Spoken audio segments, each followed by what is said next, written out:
Hi, I'm Kelly Hu, and you're listening to You Might Know Her From with Anne and Damien.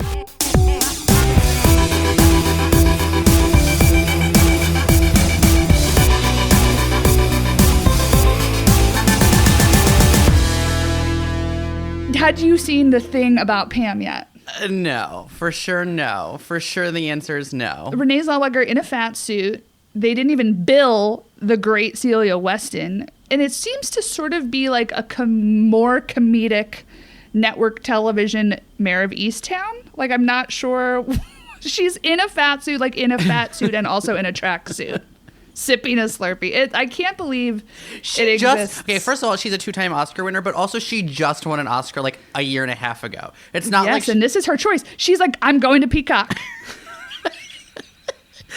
Wow and hello. Welcome back to another episode of You Might Know Her From with Damien, Ann, and Pam. Oh, God. Also, like, what I didn't know is this is a Dateline story that took place in Missouri. And so she's doing some, like, very bizarre accent work that is upper Midwest, definitely not Missouri. But, you know, I'm just really grateful to see what happens with Renee Zellweger and where she goes in her career. That the choice is The Thing About Pam is a perplexing one. I'm into comebacks, though. So, you know, I was like, even though I never watched the whole Judy Garland movie, I believe I watched about 10 minutes with you on an airplane where we stared at each other. And we decided to turn it off. She wasn't even in the part that we watched. We watched like the young Judy, like for the cold open. But I was like happy that because it seemed unexpected that she suddenly was like back in the spotlight. And I also think that like fame, like kind of killed her because she like crippled under the pressure of it, and I feel like that is very relatable and understandable, and the pressures and like the ways that people want you to look a certain way, and then when you try to look that way, then they just want to critique your body and your face and all of those things. So I was into her comeback, but then it was like between her playing Judy and the peculiar Oscar speech, and now Pam, I am a little just befuddled. I will be watching for Celia Weston, no question. Well, hi, folks, and welcome back to our show where this is what we do. We talk about things that are going on. We talk about things that are long dead that we're still thinking about and talking about. And we sandwich all of our BS. We, like, put a beautiful interview with a brilliant actor in the middle of all of our shit. So welcome back to another episode of the show. It is good to be back here with you. It is Oscar season, of course. I don't know that I care. I saw that they are possibly going to have, like, a woman host this year. Trifecta. Might be exciting. All three of them, they're thinking about having Regina Hall, Amy Schumer, and Wanda Sykes. They were saying that they're going to like break up the show into 3 different acts, and so that they will have a different comedian or a different host for each act. And like I was like, well, I'm intrigued. It will make me watch even if I don't like it. You know, like they know what they're doing. I will watch and be annoyed.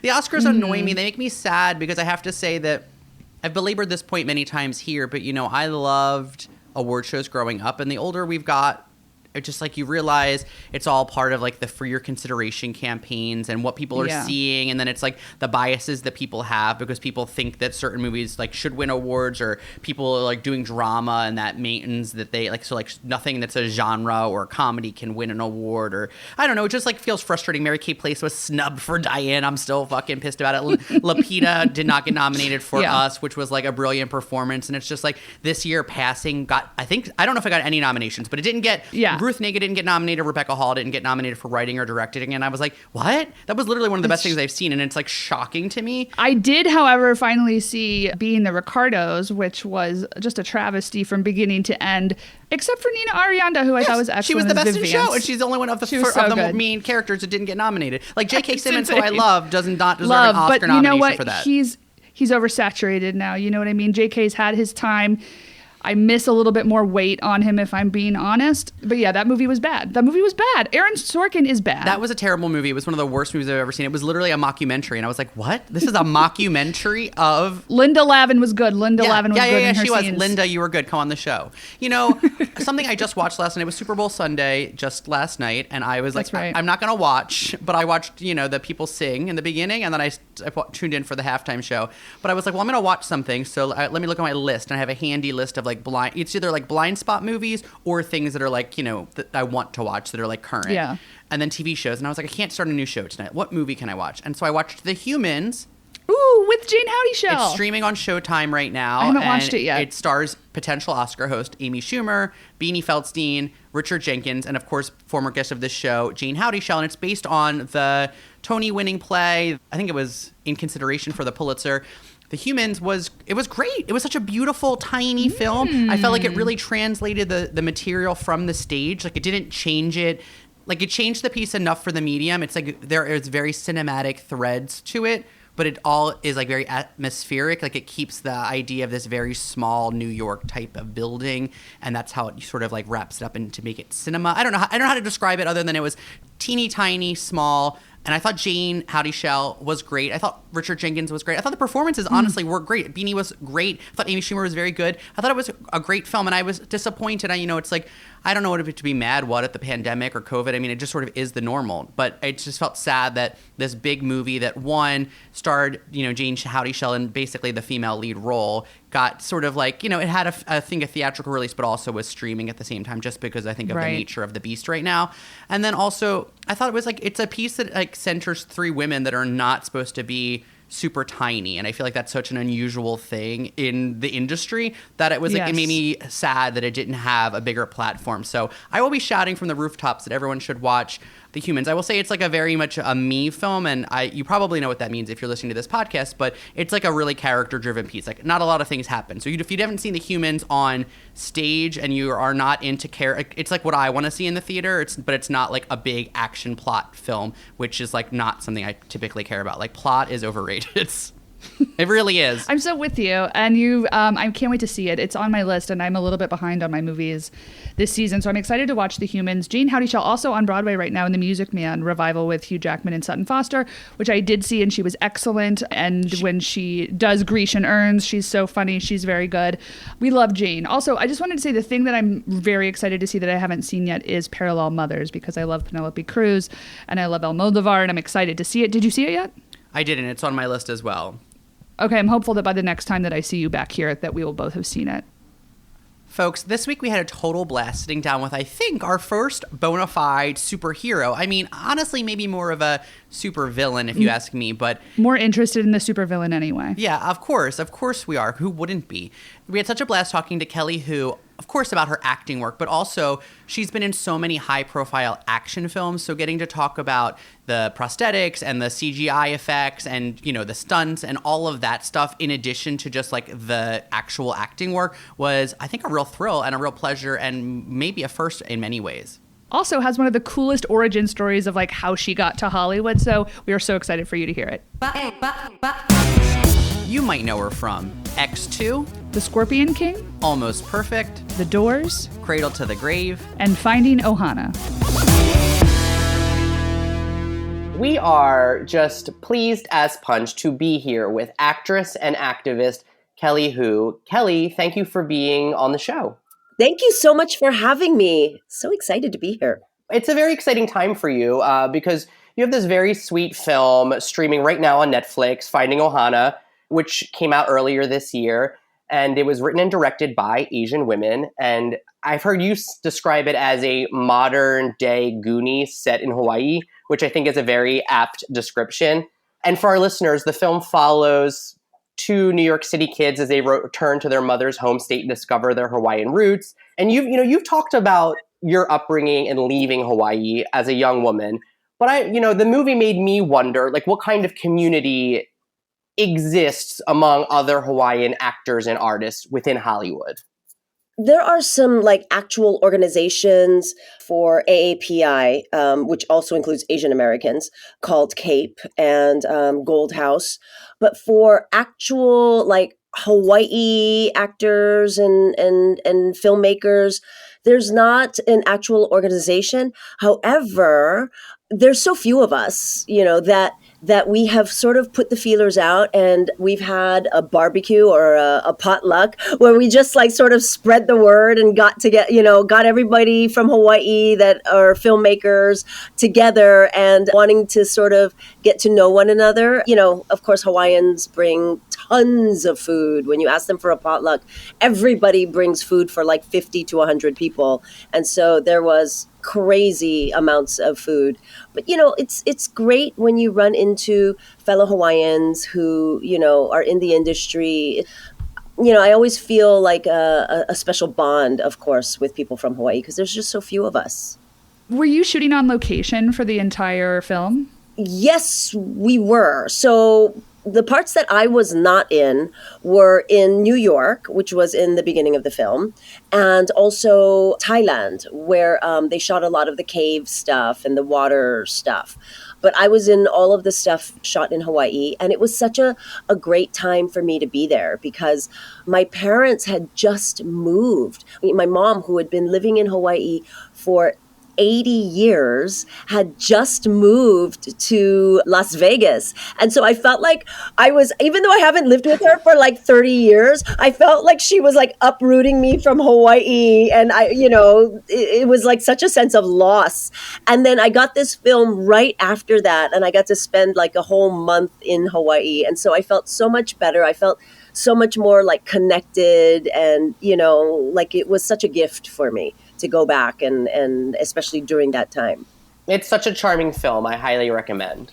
Thank you. I think so too. It was so much fun, and there was really so much aloha, so much love that went into making this film. It was more than just a film. I feel like it was so important for all of us Polynesians who were on this to be able to highlight our islands and culture and language and, sort of have it be seen by the world in a way that it had never been seen before. I think people who worked on the film, cast and crew, everyone behind the scenes felt very connected and was really, really wanting this film to do well for the sake of Hawaii and, the Hawaiian people. It's on Netflix. Go watch it. Yes, it's on Netflix. Go watch it. Okay, so Kelly, one of the things that we loved in discovering about you in our research was the fact that in 1987, when you were trying to break into the business, you announced your move to Los Angeles in a full-page ad in Variety that coincided with your 2-episode arc on the Growing Pains, so that when people saw Growing Pains, they could say, "Who is that?" Go to Variety, see your name. This is how you apparently landed an agent, which is totally badass. It seems sort of unheard of for a young actor to have that sort of chutzpah and sense of agency at such a young age. So where'd you get that kind of moxie? Did somebody tell you to do that? I think when you're young, because I was only 18, maybe 19 years old at that point, I didn't know that there were limitations. When you're that age, you just go for it. And I had seen all these people, all these actors put little ads in Variety. They were maybe an eighth of a page or the size of a credit card announcing that they were going to be a guest star on a certain show or whatever. And I had just come off winning Miss Teen USA. I had just graduated high school. I moved to Los Angeles, and I thought to myself, this was my one credit. I had lied about everything else on my resume, and this was my one legitimate credit. And so I thought, I better make real use of this one opportunity because this might never come around again. And I thought, if you're going to take out an ad, why not go big? So I had all of this money from the pageant that I had won. And so I thought, I'm going to invest this in myself. And there were no Asian actresses in Los Angeles back then. I mean, very few, I should say. There was Tia Carrera, from Wayne's World, Tamlyn Tomita, from Karate Kid, Rosalind Chow. I mean, but that was it. I mean, basically, if the other three girls were working and they needed an Asian, there was one person to choose from. So you knew you were going to get the job. I think it was one of those where I just didn't know not to do it. I made a mass mailing and I announced that I was now available for West Coast representation. and I got 20 calls from agents before the show even aired because everybody wanted to know, who is this crazy girl? Obsessed with it. Yeah, and I was only 18, so I think people wanted someone that they could mold, and I was young and very, sort of daring. So our audiences probably know you from a ton of action movies throughout the years. So for our listeners, No Way Back, Cradle to the Grave, The Tournament, Maximum Impact, and of course X2. But we're going to start sort of with the movie that launched your action career, which is of course 2002's The Scorpion King, co-starring then wrestler turned actor superstar The Rock. So in this movie, you played his love interest, the Sorceress, and you get to do a decent amount of fight choreography despite sort of being the beautiful young thing. Can you talk about how grueling was that audition process, and did you guys have to do chemistry tests to see if it was a good fit with you and The Rock? Yeah, I think I went in 6 times for that, which I guess for a role that large doesn't seem to be a lot. But yeah, I think by Hollywood standards, it's quite a bit. And the last 2 times that I went in, it was for like screen test and chemistry read, and it was with 5 other women. There were like 6 of us, and they fit us in costumes and full makeup and hair. I mean, it was a pretty big to do. I never had that experience before or since. We even took pictures with camels. Like, it was so You're like, how does she look next to a camel? Yeah, exactly. I don't know. Maybe they wanted to see who scared. But yeah, it was really quite a process, because I felt like everyone in and outside of Hollywood was reading for this role, because they were open to any ethnicity, and so girls from, South America and Africa and, like all over the place were coming in to read for this. And so the fact that they were open to going Asian with this role even was really something special. I mean, because even at that point, there were not a whole lot of Asian roles. Of course, nowadays there seem to be a lot more. But yeah, it was a grueling casting process. I don't know how I got through that. Did they bring you on with The Rock? Meaning it was clearly the vehicle for The Rock. So did you guys have to do scenes and see if there were sparks between you? Yes.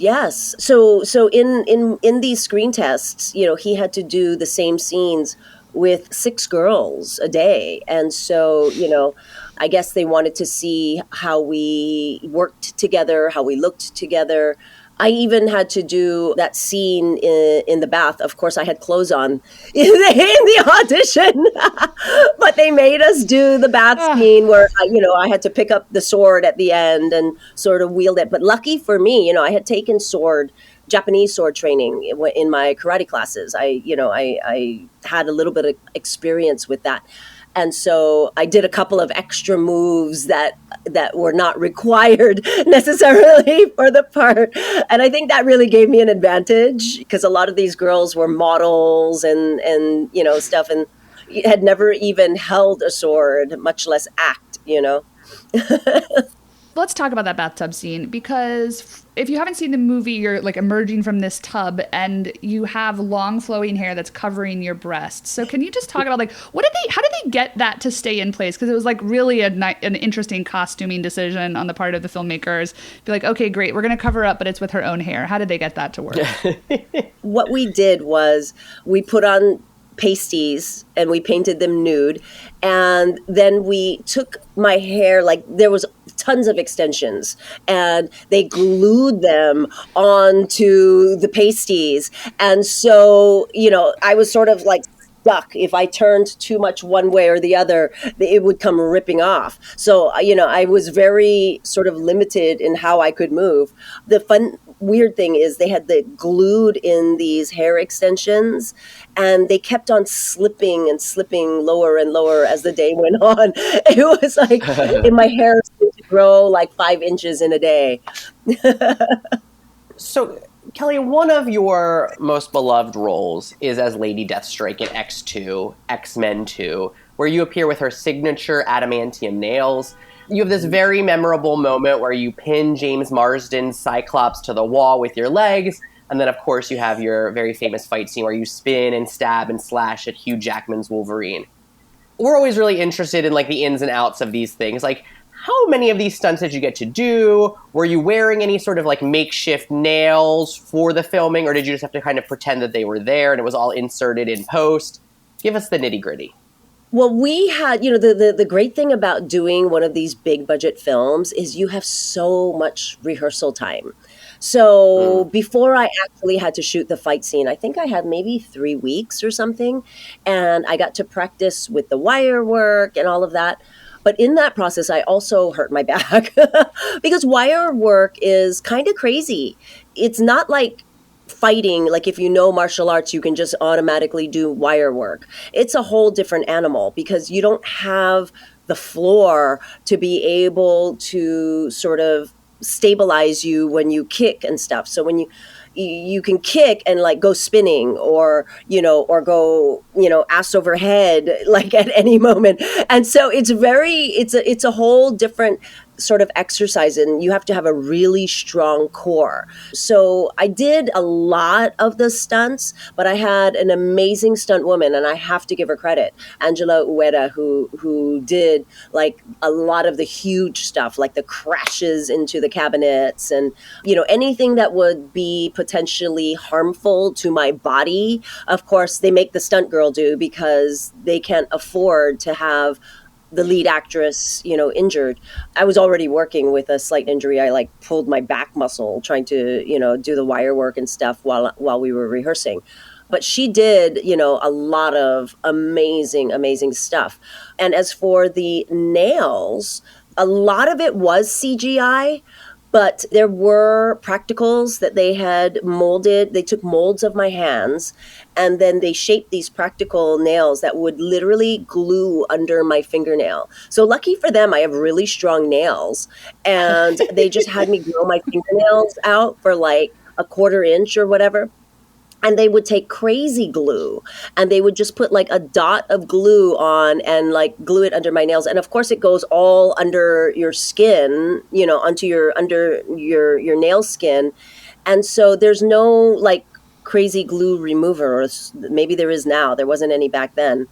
So I would literally just have to hold my finger and hope that my skin didn't come off with it when they would pop it off. Okay. Sometimes every once in a while it would, but once you got the nails on, or once I got the nails on, there was nothing I could do because you can't eat, you can't open a door, I couldn't even go to the bathroom. So I had to make sure like everything was taken care of before I got the nails on. And then I would be sitting in my trailer for hours sometimes waiting to work. And I had nothing that I could do. I'd be like trying to read with my elbows, but it was kind of ridiculous. And so I would stand in front of the mirror and just start doing like all kinds of moves and see how much I could do without, getting my nails tangled up or whatever. And so the opening shot where you see my nails growing like this, those were the practicals. They were going to do the CGI, but I had figured out a way in all those hours of waiting in my dressing room, playing with myself. I had figured out a way that if I held my nails in such a way that they were hidden to the camera and I just sort of exposed them, they looked like they were growing. Yeah. Oh, that is so cool. I just rewatched it and I was like, that was the moment that I was like, oh, this is like much more satisfying than I could even have remembered. And then, that was all you. Yeah. If you notice, my hands go like this instead of being out with them growing. Yeah. It saved them a lot of money in CGI, but I didn't see that in my paycheck. Yeah, also, like, what we didn't see was you ripping them off later. Like, I feel like there's got to be some movie magic for that at this point. Yeah, I was not a badass when it came to ripping them off. I was like, terrible. Oh. So, Kelly, at this moment in your career, you had sort of had this string of high-profile, like, action hits. And you happened around that time to be the first Asian American woman on the cover of Maxim, which broke, like, all sales for the magazine. Did these blockbusters that sort of, given you this huge career boost feel like a blessing at the time? Or was there a part of you that felt like you were being put in a little bit of an action box?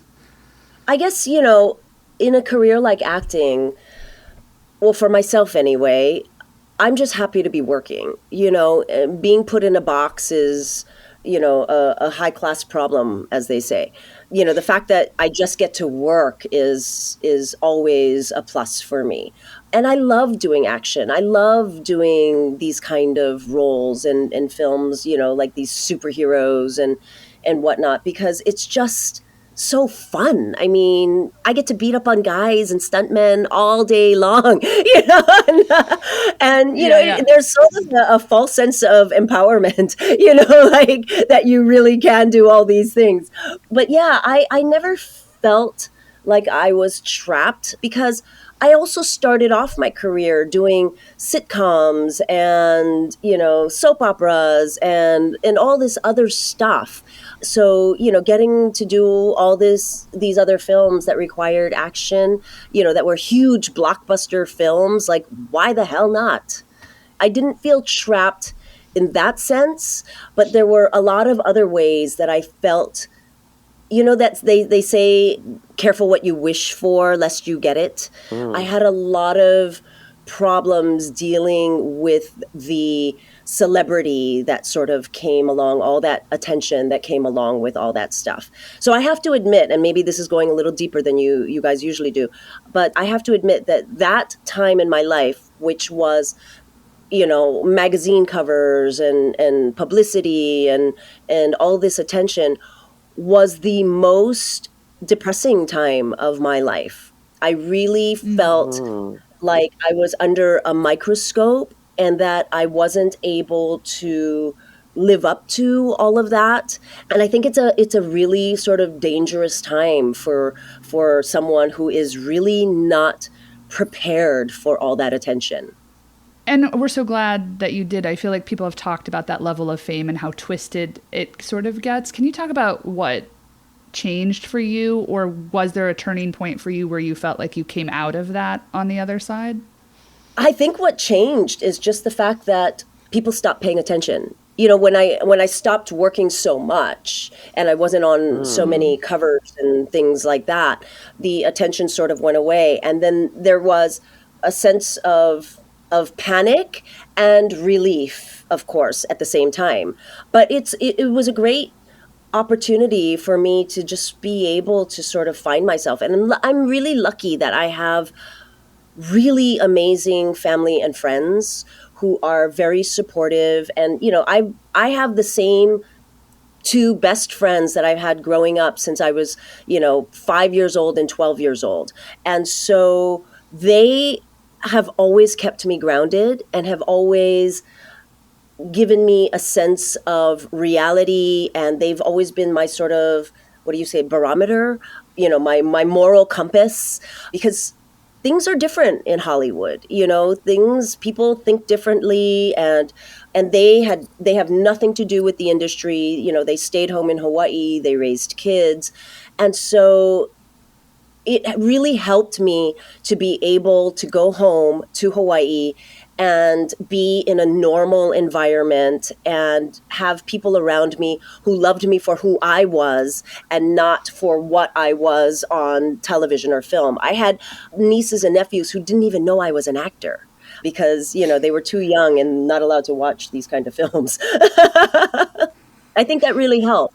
Yeah, kids are over it at a certain point. They're not easily impressed. No, right. Or they pretend not to be, and then just like me. Yes. So, Kelly, more recently, you've portrayed the DC supervillain China White on the CW series Arrow, and you also were the vampire Pearl, Anna's mother, on another CW show, The Vampire Diaries. Because you have this, impressive list of credits in sort of genre pieces, I'm curious if your relationship to these kind of roles has changed. Sort of saying what you just said, I'm wondering if, China White, does she, I don't know, how does your approach to the work and the genre stuff, has it changed as you've sort of matured?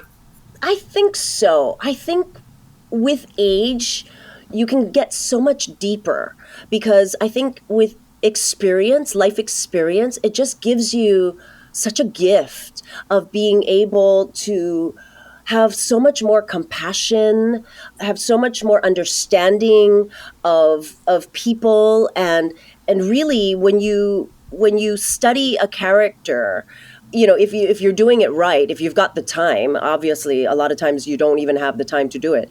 But when you really get into a character in depth, you can figure out so much more about them when you're older and more mature, and you can get more than just what's on the page. So, yes, I did study China White and like try and get as much backstory as I could. And, with Pearl, I tried to do a lot of sort of making up a whole history in my own head. And it was fun to meet some of the other actors on set and sort of discuss like in the scene. So in my background, this is what I'm thinking, in our relationship. And you can do that more with, I think, guest actors, because they're much more likely to want to be in on that and like have it be a collaboration and sort of get, and I remember having one of the actors on Vampire Diaries go, "Wow, I had no idea that you did all this back work. I love that you're sharing all of this with me." And I was like, yes. And it made the scene so much better, just because you have so much time waiting around anyway, you might as well connect and do the work and whatnot while you're waiting to get on camera. I don't think you can really do that with any of the other actors. I think they're more set in what they're doing, and they don't want to hear your backstory. They have already got their thing going on. But I think a lot of guest actors are more excited and collaborative in that respect. We were familiar with so many of the aforementioned television shows and films in your body of work. But a really wonderful discovery in our research for today's interview was the 2011 New York-centric romantic comedy Almost Perfect, written and directed by Bertha Pan. Yes. The film chronicles your character, a 30-something single woman, trying to sort of find balance between a love life and a new relationship, and then her like overbearing, somewhat dysfunctional family. And it stars a predominantly Asian cast, and the director, I think, won like an HBO Emerging Filmmaker Award for it. Can you talk about like what that experience was like, sort of anchoring a film and getting to do both like drama and comedy, and the story is like revolves around you and there is no action involved? Did it feel different? Yeah, that film was such a blessing that way, because I got to exercise a part of me that in my acting that I never really get asked to do, which is comedy, in that regard. I started off, of course, doing a lot of sitcom and stuff like that, but I rarely get asked to do comedy in films. And it was really fun. And working with an Asian cast, an all Asian cast, at a time when there were no Asian films. I mean, it's so rare, even now, to get Asian films, that it really was such a great cast. I mean, I'm still great friends with so many of the cast members to this day, and crew to this day. And getting to shoot in New York was awesome. That's my dream, is to be able to get like a TV show in New York, because that's the only way I'd be able to afford to live in New York is to be on a show. But I mean, getting to be in a all Asian film was really a blessing. Everyone in the cast, when you do something like this, is so, everyone knows that it's more than just a film. It really is about forwarding, Asians in the industry, right? In the film industry. Because whenever you have an Asian film, you always feel like it's more than just the film. Like with Crazy Rich Asians, for instance, there had not been a film that was done by a big, company, like a tentpole film that had an all Asian cast. Yeah. And so everybody in the film industry like tried so hard to get people to watch this film and go to opening weekend and stuff, because if this film didn't succeed, who knows when we'd get another opportunity, because the gatekeepers would just be all, well, Asian films don't work. So, there was that. We tried. So every time there's a film where there's an all Asian cast, there's this extra added weight of making this film a success, because it's such a reflection on the Asian community and whether or not we get financing for future films. So yeah, I think that was a big part of this. And then getting to work with Asians, and having like shared culture and stuff, there's so much that we can laugh about that we understand that nobody else does. And so I think we really bonded very well on that show. And yeah, it was so much fun. Okay, Kelly, we've reached the part of the show that we like to call the rapid fire. It's rapid for us. You can take as much time as you need. It just allows us to sort of go wherever we want. Okay. Kelly, you were the face of Philadelphia cream cheese in Italy, and you had this whole character profile where you were a Japanese exchange student named Kaori. Please tell us, do you get a lifetime supply of cream cheese? Do you even eat cream cheese? And what do you think about them changing the name to just Philadelphia, because it's apparently not even cream cheese anymore? Oh, I did not know that. That's kind of scary. What have we been eating all these years? I don't know if you can comment on it. Wow. I think it's like cream cheese product now. It's like not officially, you can't call it cream cheese. It's just called Philadelphia. Oh, well, clearly I have not been eating Philadelphia cream cheese all this time because, I'd have to be a character actor. But it would be it's definitely a relief now that I find out that it wasn't actually cream cheese at all. And I had to eat mounds of it for the shoot. And after a while, I remember it tasting like vomit. It was like, after you eat like a pound of cream cheese, like it gets to a certain point where you just can't do it anymore. But yeah, I don't recommend anybody to be eating that much cream cheese, not in one sitting anyway. Were there perks of being the face of Philadelphia? Like, did you get a supply? Did you get shipped, free trips to Philadelphia? Anything? No, the perks did not come in food form at all. The perks came in the form of travel because I got to go to Italy every time we shot that. So it was always an amazing trip to Milan or Rome. I mean, that was like better than cream cheese. For sure. But did you get do Italians know you? Do you find that like Italians can recognize you as that person still? Whenever I would go there, I would go walking down the streets because, I would go to restaurants by myself or whatever. And people would pass by and under their breath, they would say, Kaori, or I had an Italian boyfriend decades like after that. And I remember going back to Milan to go meet his family. And one of his cousins turned to me one day and says, "So, Kaori, how do you like Milano?" And it was like, "Oh, my name is Kelly." I mean, oh my God. So for years after that, people always knew me as that character in Italy. It was hard to shake. That's wild. Okay, Kelly, you starred in the 2016 film Beyond the Game with Lorenzo Lamas, who crowned you Miss Teen USA in 1985. And in the video, his energy seems to be wild. On a scale of 1 to 10, how chaotic was that energy on your big night? Lorenzo is adorable, and I have to say I love him. I do. I love him so much. We have actually had the chance to work together a couple of times since then. One of them was exactly 10 years after the night of the crowning, where I worked with him on his show Renegade down in San Diego. And it just so happened that night that I was working with him was the Teen USA pageant airing that night. And we talked about it. We were like, "Are you going to watch it?" I knew he wasn't going to watch it. But yeah, and then I worked with him again just recently. He was my team member on Battle of the Network Stars. And yes, we were on the same team. It was amazing. It must be streaming somewhere. Go watch it. I did not discover that. Yeah, so it was so great seeing him again. He was so kind and such a sweetie. And I remember, I still have it, on that list, that card that he reads, the names of the winners. He saved that card for me that night and signed it, and gave it to me. He's really so thoughtful and such a sweet guy. I absolutely adore him. He's really great. I have nothing but great things to say about him. Okay, we love Lamas. Yeah. Okay, Kelly, you've said that you love both Barbara Streisand and Bette Midler. I do. If they were hanging over the edge of a cliff, who would you save?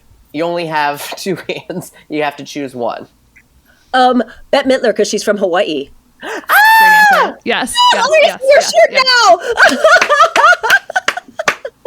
Yes. There's the reveal. Very good. I did not notice your shirt earlier. That is so funny. I realized it in the middle of the interview that I was wearing a Bette Midler shirt, so it wasn't planned, but it worked out. That is so funny. No, absolutely. Not a lot of people realize that she graduated high school from Radford in Hawaii. And I was not there, but I hear that she even went back and did a concert for one of her class reunions. How awesome Love is that. she? Awesome. She's the Love best. her. Okay, you appear in Oliver Stone's Jim Morrison biopic, The Doors, as Ray Manzarek's wife, Dorothy. So Ray Manzarek is played by Kyle MacLachlan, and you're in so many of these group scenes, traveling, tripping acid in the desert, and then this Thanksgiving dinner brawl with Meg Ryan and Val Kilmer, like throwing potatoes at each other. Who of those two, Meg Ryan and Val Kilmer, who was more method on that shoot? Oh, absolutely, Val. He was amazing. I remember reading somewhere that, or hearing that there were, like, you couldn't talk to him, you couldn't call him by his name, you couldn't look him in the eye, all of that stuff. I don't know where that came from, because this guy was so amazing, such a sweetie. I mean, I have this awesome picture of us. I remember when we did the scene outside the Whiskey on Sunset Boulevard, and they had closed off Sunset Boulevard. I mean, that's how huge this film was, that they were able to close off Sunset Boulevard. And there's like all of us laying on the floor in a circle on the street, like taking a photo. And I have this photo with him on the floor. And it's just, I mean, he was amazing. Such a amazing portrayal. I mean, there were times where you would just see him, like, just glance, and you could not tell the difference between him and Jim Morrison. I mean, he was in it. The fact that he did not get recognized for that film was such a shame.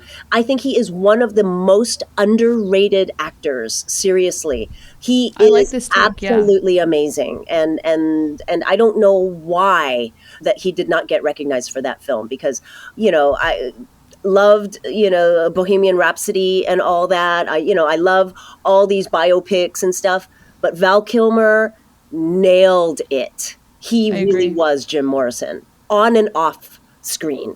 Unbelievable. But you're saying he was, like, accessible enough to the cast. I mean, he wasn't, like, locked up, holed up, you know, not at all. Doing his Jim Morrison drag. No. Yeah. I mean, he was serious. Like, when it was time to shoot, he did his thing, of course. And I was so young back then. Like, I barely even knew what acting was. I think, I was just, like, happy to be on set and, like, get a chair. Like, yeah. And it was, I don't think I was even old enough to really appreciate the magnitude of being on that set and working with all of those actors. And Meg Ryan was such a gem. She was so sweet and so generous, and it was such a blessing that I didn't even know to appreciate at that time. Kelly, you appear in the Don Johnson, Mickey Rourke film Harley Davidson and the Marlboro Man. And then you went on to be a series regular on 2 seasons of Don's TV series Nash Bridges. Yes. Do you have Don Johnson's phone number, and are you guys buddies? No, I don't have his phone number. He's married with children. I don't think his wife would appreciate that. No, I mean... You could be buddies, Kelly. You could be friends. We could be friends. And I'm sure Don has a lot of female friends. But I have to say, Don was so fun to work with. I mean, I got yelled at a lot because, that's just Don. Just like... okay, well, I'm not into it. For silly stuff. But it was... Of any other actor that I've ever worked with, was the most generous and most amazing. He even went as far as trying to get me, because I wanted to go to acting classes while I was up in San Francisco. And he even went as far as calling ACT in San Francisco to try to get me in as a student while I was working on Nash Bridges. But unfortunately, they had just started like a couple weeks before. He even got the president on the phone and was like trying to get me in and using his, because he went there as well, but could not get me in as a student because that was their rule. They once they started, that was it.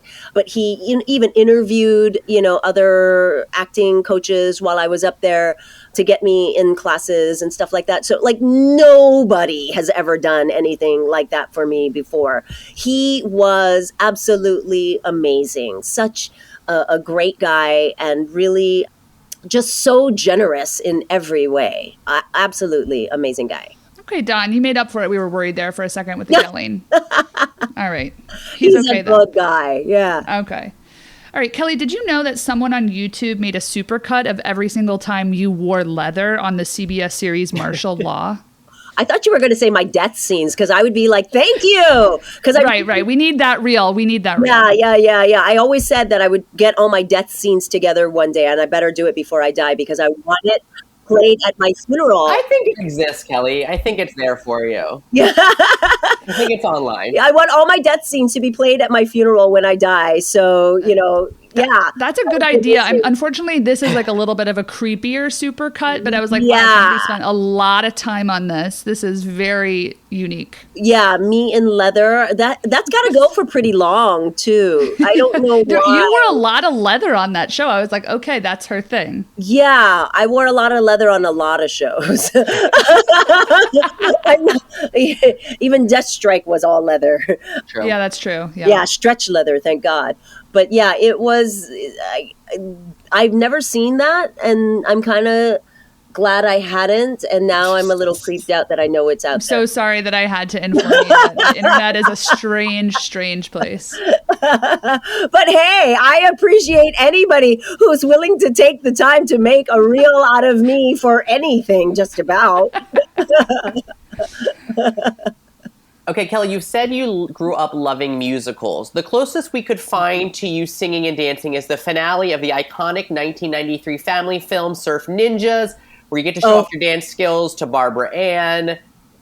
Would you ever do a musical? And if so, any dream roles? I would never, ever, ever do a musical. I cannot sing to save my life. I mean, I can sing, I can hold a tune, but I have such a phobia of singing that I had not done karaoke until just this past Mother's Day. Yeah, and only because I got this private room and only my friends and family were there. And I have always had such a fear of singing in front of people that I would literally start, like if I'm in a group, I'm okay. I'll be loud as hell and I'll be the loudest person singing Happy Birthday all the time. But when it comes to just me singing by myself in front of people, I will literally start to break down in tears, and not just like little tears running down my face. I will be like, like sobbing, like choking on, like, I just can't. I don't know what it is. I'm working through it. I've been taking lessons and trying to get through this phobia. But I remember taking my first lesson with a singing coach, and, telling him about this phobia. And of course, I started to break down and cry in front of him. And he says, "Oh, don't worry. Hank Azaria cries too." I was like, okay. Oh, well, that makes me feel so much better. I don't know why. Thank you, Frank. Or Hank, sorry. He responds to either. Okay. Fuck, marry, kill, death scene edition. In your film debut, Friday the 13th, Jason Takes Manhattan. Mwah, chef's kiss to that. Jason strangled you to death on a dance floor. In Cradle to the Grave, Gabrielle Union took the gun you had pointed at her and turned it on you, so you basically shot yourself to death. And in No Way Back, you throw yourself out a window with a grenade you took from Ian Ziering's crotch. Wasn't that beautiful? I mean, not the crotch. I mean, the crotch. Yeah, well, I got close enough to see a lot more than I should have. But yes to all of it. You saw that bald cap he was wearing. Yeah, yeah, that was. He actually looked pretty good bald, I have to say. I was into it, He's one of Yeah. my. He could have shaved his head. He didn't have that much hair. He could have just shaved it, but the bald cap, whatever. It's okay. So fuck, marry, kill of those 3 death scenes. I almost forgot about that scene in No Way Back. That was an awesome scene. Yeah, you and Russell Crowe have that whole showdown. Yeah, the hardest part about that though was when I was laying on the truck. They wanted me to keep my eyes open because dead people actually die with their eyes open, from what I understand.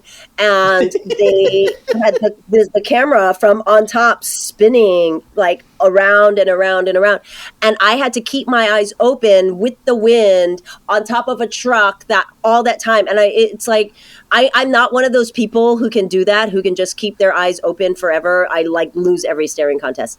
But yeah, that was a crazy, crazy death, but beautiful. So you're gonna marry that one? I'll marry that one. Okay. Yeah, for sure. And then you have to kill one, which would be either you being strangled on a dance floor in Friday the 13th or Gab Union switching your gun on you. I have to kill that one. I have to kill, sorry, Gab. I have to kill that one for sure, because the idea of somebody shooting a semi-automatic themselves is kind of ridiculous. I mean, I remember when we had to actually do that, and they put like blanks, right, to make it look like you're shooting. And so something actually, like a little spark comes out of the tip of the gun, right? And when they had that on me, clearly I was not able to do it myself because my arms are just not that long. And I remember them wanting me to actually pull the trigger on my skin, on myself. And I was like, no. They're like, it's just blanks. And I'm like, no. I remember telling the director, I'll put this gun on you, on your stomach, and pull the trigger, and let's see what happens then. And he refused to do it. And we did it on a test piece of cloth, and it blew right through the cloth. So I was like, yeah, you guys are going to have to CGI this, because there's no way I can actually pull the trigger myself, and B, even if I could, I'm not doing it. Yeah. So yeah, definitely death to that one. I'm so sorry, but also I'm so glad that you stood up to that director. That's terrible. That's not the first time that's happened either. My big test is always whenever they want me to do something that I'm not comfortable with, I always tell the director to do it himself. And one time it actually ended up with the director having a scar on his nose from a piece of little shrapnel that came off of an explosive. I was like, okay, hello. Yeah. Well, they learned. I'm so into you standing up for yourself. Yeah. Hello, you pay stunt people. Have them do the dangerous stuff. Yeah. Right. Kelly Hu, thank you so much for joining us on You Might Know Her From. This has been so, so wonderful. Oh, I loved this. Thank you guys so much. And yay, Bette Midler! Woo!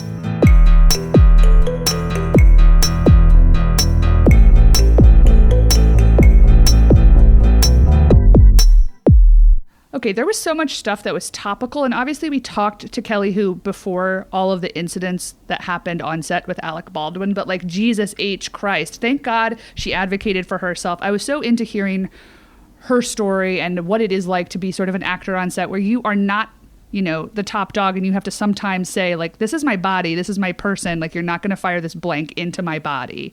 Good for her. Very into it. Also, very into the fact that Hank Azaria cries when he sings.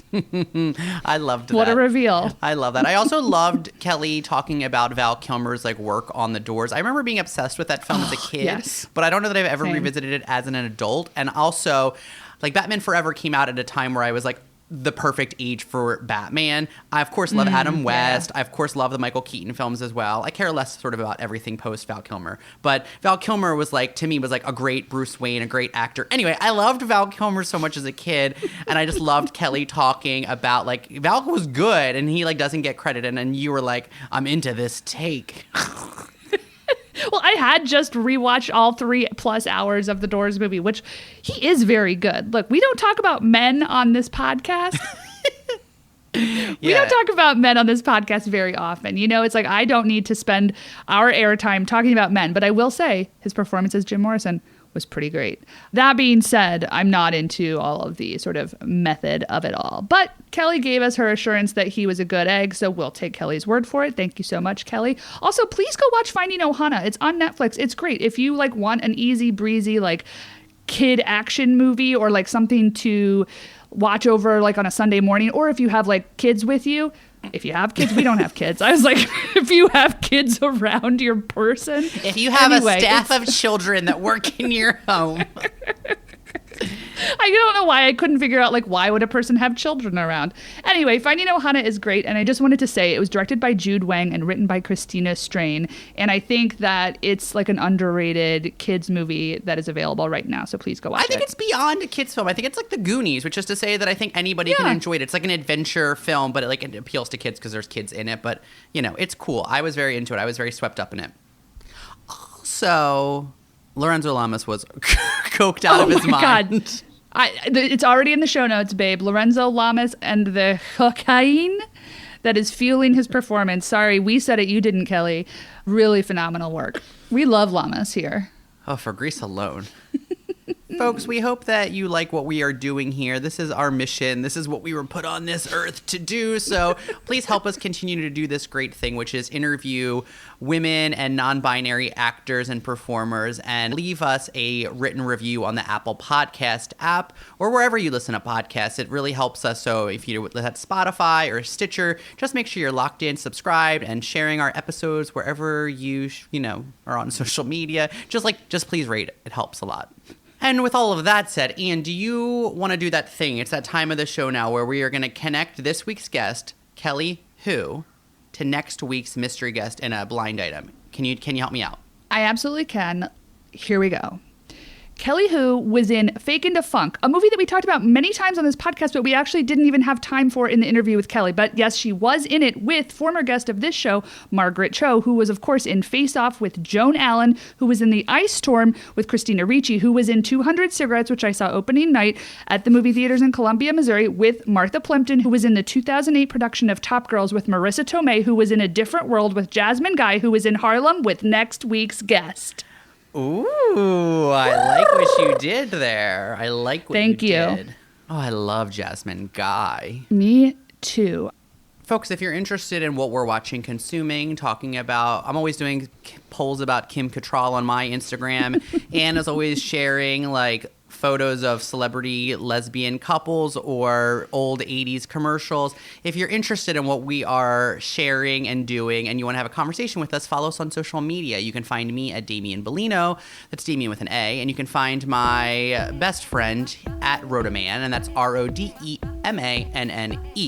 I also just wanted to wish my best friend here, Damien Bellino, a happy birthday, since this episode is coming out on his very birthday day. So happy birthday, Damien Bellino, who produces a show with me, and Rodaman, you might know her from, is produced by us. And of course, we want to, what, you like how I got that in there?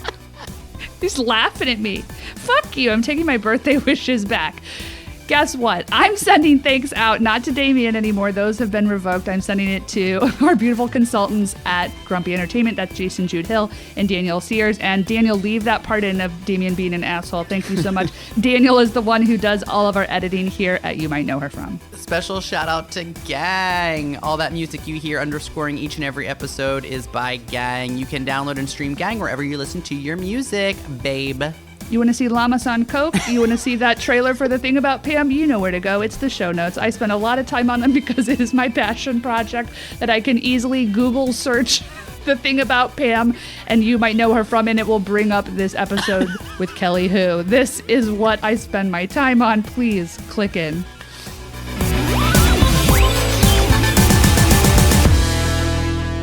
How you're always like, we don't talk about men on this podcast. You say it every week. And then I bring up a man. We don't talk about men on this podcast, but I love llamas. We don't talk about men on this podcast, but I love John Travolta, Dabney Coleman, Gene Hackman, John Goodman, Lorenz Tate. Who am I forgetting? That's the long list already. Oh, Peter Bogdanovich. Who's the one with the scarf? No. Who just has No, John Voight. No, That's Peter Bogdanovich. He's dead. Yeah, he was on your list too. Oh, Peter Friedman too. Oh yeah, you're right. Look, I just have to be honest with my audience, you know? We don't talk about men here, but here's a man. It's a short list. It's a short list of good men. I have to remind people who the good ones are. I'm not sure Bogdanovich was.